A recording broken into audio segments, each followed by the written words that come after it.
think that the Qataris, to their credit, check a lot of boxes for the United States. U.S. Central Command has its main air base in the region at Al Udeid Air Force Base in Qatar. When the U.S. doesn't want to necessarily get its hands dirty in a regional situation, they could call it the Qataris. When you have so many former U.S. officials who have gone onto the Qatari payroll, and they use that influence and credibility that they bought up over decades of working in the U.S. government, and they deploy that to Qatar's benefit, again, it creates a net effect of not making the U.S. embrace Qatar, again, Qatar neutral. But you do have members of Congress, you do have members of the administration who do call the Qataris out, but not to the level that I would like to see. But frankly, take all that away to the side, as an organization, right now, if you were to rank U.S. national security priorities in terms of the immediate need right now, Iran is at the top of the list. If you look secondarily, Turkey is quickly replacing Iran. Where Iran had the Shia Crescent, it's now Shia Iranian-sponsored crescent across the top of the Middle East, right? Lebanon, Syria, Iraq, Iran, and then the lower part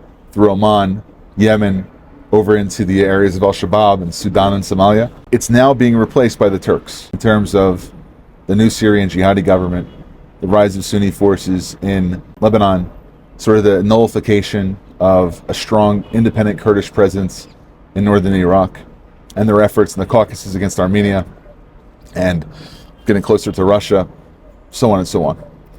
Qatar probably takes a backseat to those two major issues, but they are always there.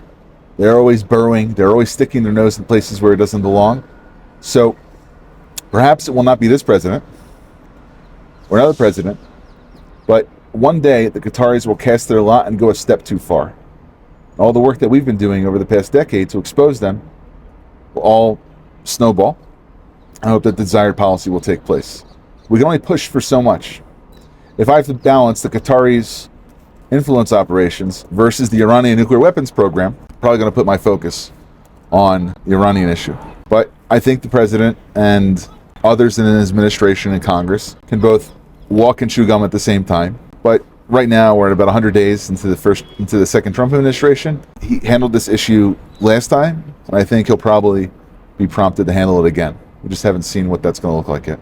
Tell me about the individuals who you've discovered have been immorally paid by Qatar. Speak from Farah records here and from my previous writing, but I think the worst deployment of Qatari capital to influence a specific community was their efforts in the wake of the 2017 Gulf Cooperation Council boycott of Qatar between 2017 and early 2020.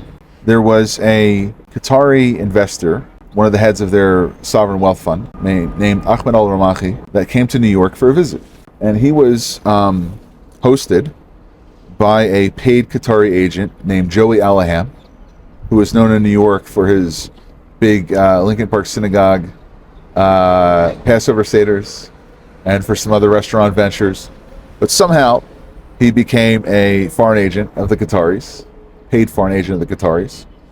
And Alaham brought Ramahi to different Jewish community events. He went to a gala, he went to meet with some leaders of the Jewish community in New York, and he got to the point where, through the introduction with Ramahi, he invited several Sions and leaders of the most influential Zionist organizations in the United States to Qatar. And so began kind of an air train of different leaders of Jewish American community leadership going to Doha. Paired with that was an effort to give charitable contributions to organizations. One was the Zionist Organization of America, who received around $100,000. But to its CEO's credit and to the organization's credit, it gave the money back after it found out that it was Qatari. The same cannot be said of a second organization called Our Soldiers Speak, who received the monies, and to the best of my knowledge, did not give the money back. What the Qataris were trying to buy, or what they were trying to influence, whether all of a sudden the Qataris woke up overnight and instructed their agents to be Zionists, I doubt that that's the case. But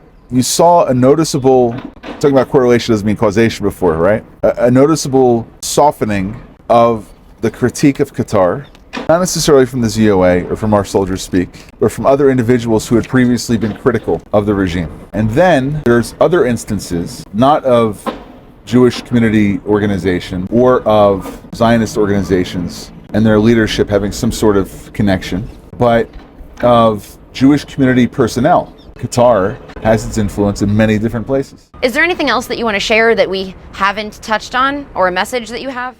Not particularly. I just think that people have to keep their eyes open, that they have to listen to podcasts like yours, and read articles like mine, and to be aware of where their community dollars are going to and what they're underwriting. And it's okay for members of the Jewish community, whether they be Israeli citizens or whether they be members of the diaspora, to demand that their leaders don't align with actors that are anathema to Jewish community interests or to Israeli interests. For the next 12 months, every month, this is the Qatar issue, we'll be exposing a new sort of mini Qatari influence operation. We'll be looking at sports, looking at politics, we'll be looking at the military, looking at their core views towards rights of the LGBTQIA community, their influence over higher education, foreign affairs. If there's something in America that the Qataris have touched, your listeners, your readers will be able to find out about it through us on our website, meforum.org. Well, I think that was one of our most substantial interviews that we've had here at the Israel Daily News, and I'm so glad that we got to meet yesterday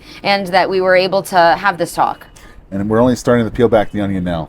So the next time we meet, probably have more to report. Thank you again for the opportunity. You're welcome.